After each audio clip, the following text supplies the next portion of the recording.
В этом помещении мы выращиваем суточных бройлеров.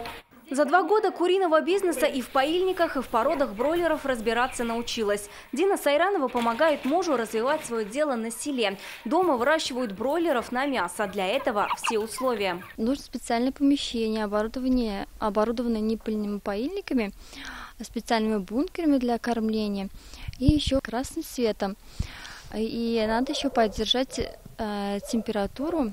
Этим курам почти 2 месяца. Для их содержания требуется температура 22 градуса, поэтому помещение здесь отапливается. Вот специальная печь, и дрова нужно подкладывать каждые 2-3 часа. Все вручную, работа круглосуточная, признаются фермеры, но того стоит. Пока выращивать получается по 200 бройлеров, но спрос превышает предложение, поэтому хотят расширяться. По нашему проекту на 5000 голов бройлеров планируется постройка из фермы уже с более автоматизированной системой и отопления, и кормления, и поения.